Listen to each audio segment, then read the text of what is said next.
There's 13 different roles in Rainbow Six Siege. Well, 12 in game, but one I added personally. You'll see in the following video. With the new season of Year 8, they added in roles, which makes it easier for players to understand what each operator does. Well, kind of. For example, Blackbeard is support for some reason. So in today's video, I'll teach you how to play every single role and get the most out of your operators. Each operator usually has two roles. For example, operator like Smoke has two roles. He has an anti-entry and a trapper. Let's start with the attackers. Number 1, Breach. There's two different breaches. Ubisoft should have made it soft and hard breach.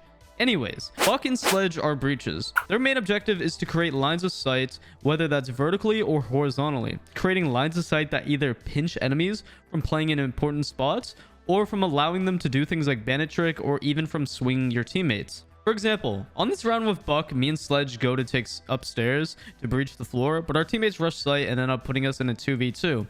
So instead of playing vertical and allowing the enemies to rotate off site and catch us off guard, we utilize Buck's soft breach by opening the top thrown wall to try and see if we can get the Cade Claw off. We couldn't, so then we rotate to barrels and soft breach above and nade, so then we can use Buck's hard breach to open the wall and collapse the guy off site and get the easy frag. Now keep in mind, Buck is also considered a support op, just because he has hard breach device and he supports all of his teammates around him because he has stun grenades to burn any type of utility. Next is Breach, which I would consider hard breach. These types of operators are vital to every map in Siege. These operators open hard walls, which soft breaches can't. Each breacher depends on the map, but always important to create lines of sight either from hatches, main wall, or whatever hard wall in general. For example, with Ace, I was able to avoid going into Book Hall and possibly getting shot in the foot. Instead, I opened the hard wall to get in the sight and get a safe plan. So it's very simple and very easy to use hard breaches. You just need to know how to properly utilize them in the long run. At number 3 is support operators. Support operators are how frontline operators take map control. Their job at the start of the round is to drone in their teammates so they can take early space. If you see an opening, you can shot call and tell them where enemies are, so then you can get early openings. For example, this round on Thermite on Cafe, I droned my Sledge in and called everything was clear. I made sure to specify what I was droning, what utility there was, and where and who I saw. So basically, as a support op, you need to be giving as clear comms as possible and be sure to utilize your drone, because it's very easy to go with supportive operator and forget to support your teammates. Next, at number 4 is map control operators. Map control operators deny defenders from taking certain parts of the map. Nomad and Gridlock are huge for this, since their utility are both nuisances to get around without audio. For example, this round on Nomad, I was able to place my air jabs on common runouts on a map like Canal, where aggression is favored. I Nomad off top white, I Nomad off pillbox, and I was able to not worry about getting ran out on my back, and I can just keep my gun up for more common angles since there are a lot of windows on a map like that. Intel operators are at number 5. Intel operators are there to give, intel. Operators like Zero and Twitch and Brava have multiple drones which give you lines of sight, not only on where enemies are, but most importantly where utility is. A big thing about intel operators are ones like Zero and Brava. When she hacks cams, they're amazing for flank watches. And Zero, of course, you can place the most sneaky cams and a lot of people won't notice them. For example, when I was using Twitch, I was able to locate utility and destroy important utility like mirrors and default cams, even though Brava had the default cam and he didn't call it out. So I felt like a little bit of an idiot. At number 6 is anti-gadget operators like Brava. Anti-gadget operators like Brava are used to locate utility and destroy or control them. With anti-gadget operators, you need to ask yourself, how can you use your utility to destroy the enemy's gadgets? For example, on Brava, the first thing I did was get on my drone and get it into sight and find the utility to destroy/hack, so it'd be easier for my teammates to collapse on sight. At number 7 is frontliner. Now, basically, what this operator's main objective is to do is to create map space and act off drone intel. Basically, an operator like Ash or even Habana, which her secondary specialty is frontliner, is to just get that early access into the map.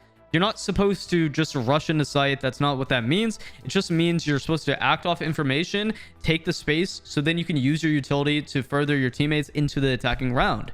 For example, an operator like Habana versus Ash, their frontlining is going to look a little bit different. For example, operator like Habana, say you're on Clubhouse and you need to open up the kitchen hatch, you're going to tell one of your teammates to make sure they're on a cam so you can actually take freezer control and get inside kitchen so you can open that hatch easy peasy lemon squeezy. And if you get that hatch open very early, that's very prominent for the success of the round.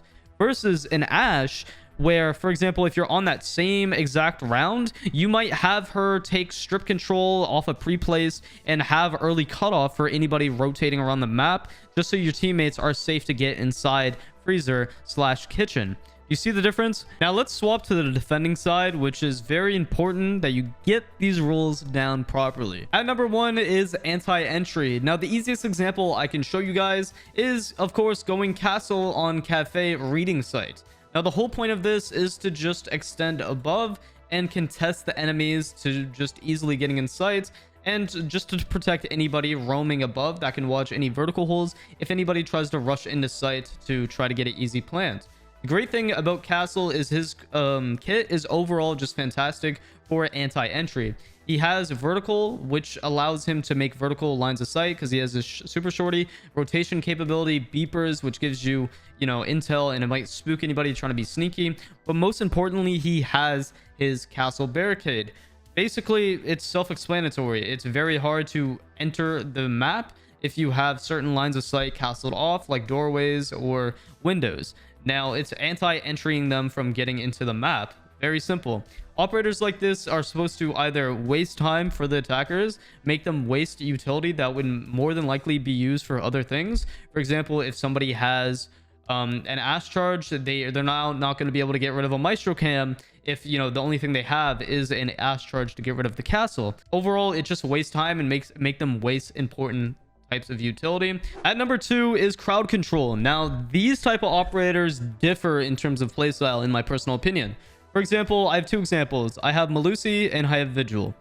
Your main objective with these style operators is to use your utility to control the crowd and push the enemies back and waste as much time as possible, or just deny them from entering certain areas without getting smacked in the face. For example, Malusi, she has all these wubs, which allows you to basically get the most sound intel that you can, the loud ass boom botting audio. And also on the flip side, it slows anybody down. You get so much control of the map, so you control the enemies and just honestly their utility. On the flip side, you have an operator like Vigil who plays a little bit different than Malusi. Most importantly, because Malusi is more or less crowd control because of her utility, and then she can kind of just be a gun. That's the fantastic thing about Malusi, is you can just place her utility down and then go run around like a rat. And then you have Vigil, who is only impactful when he's alive. At number 3 is intel. This is a very simple role. For example, you have operators like Maestro, Valkyrie, etc. These are there for just either your dead teammates or your alive teammates. The main objective with these operators is to set up cams that can give you useful intel, whether that's above site or around site. It's really up to you. It depends on the map or the type of utility. But personally, for me, like if I'm using an operator like Valkyrie, I'm going to want to favor my utility around where my teammates are playing so I can give them constant intel. Or I try to think about where would I think about if one of my teammates died, or where there isn't a piece of utility. For example, if we didn't have a stack of barbed wire on White Hallway or here on Cafe, I would want a Velcam watching that area. At number 4 is anti-gadget. Now, there's 2 different types of anti-gadget, in my opinion. You have an operator like Mute, and then you have operators like Jaeger and Wamai. 2 of these operators, both amazing, but they do separate jobs. For example, operator like Mute, he will anti-deny anybody that's trying to drone in specific areas or try to use any specific type of utility. For example, if somebody's trying to hard breach a wall, they're not going to be able to do that if there's a mute jammer. Comparing to a Jaeger or Wamai, they are there to kind of protect the utility that's around. Next is going to be support, which is Oryx.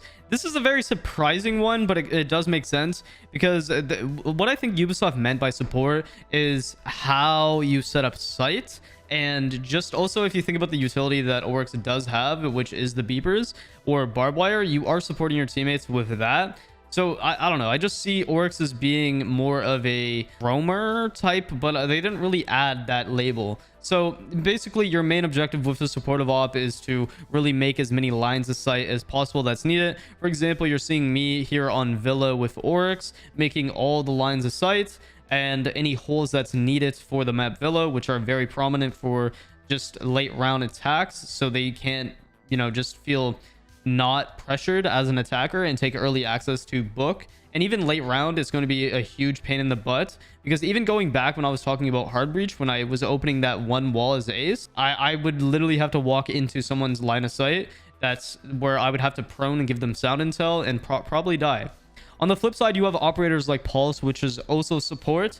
Now, the thing about these supportive operators, in terms of Pulse, is the main objective with an operator like Pulse is not to get your frags, if that makes sense, but it's more or less to support your teammates with good comms and be like, yeah, there's someone here, you can use your C4 here. It is also abundant with intel, but you're literally just supporting the team with all the information that you're getting and just where the whereabouts of the enemies are. Last but not least is Trapper. Now, I have two examples for you guys. I have a Goyo and a Legion. In my opinion, these two operators are going to be played completely different, because Trapper is just there to place traps in places where one, your teammates can either play off of, or two, you can play off of, or you're thinking of more intel or lethal capability. For example, an operator like Legion is very good because you have all sorts of intel if you place his goo mines properly. For example, if somebody goes down a staircase, they either have to shoot the goo mine or walk through it, and either or, that just gives you like endless intel. And especially if they walk into it, they're going to be affected in the long run, because they either have to take the goo mine out of their foot, or they have to take the damage and, you know, not be able to sprint. On the flip side, an operator like Goyo, which is also a trapper, is more or less there to support pushes and just anti-entry. It is also just a trap, but when I think of a trapper, I think more of like a Capcan, Legion, or whomever. But he is also a trapper. Your utility is supposed to be placed in areas where your teammates can pop it and use it, or you can, to really stop anybody from entering that vicinity. So Goyo does lean more on you know, anti-entry in my personal opinion, but usually trappers are just there for either info or to hurt the attackers as much as possible. Anyways, guys, I hope you guys enjoyed this video. Be sure to like, sub, and comment if you did find any value in it, and also if, you know, I helped explain some things and maybe you learned something new. If I did help you learn something new and you're either just getting back into Siege, you're new to Siege, or you're just play the game a little bit more casually, you want to take it a little bit serious, be sure to share this with a friend to help them out to understand how they should be playing these operators in an efficient manner. Besides that, guys, if you guys enjoyed the video, have a lovely day, and one love.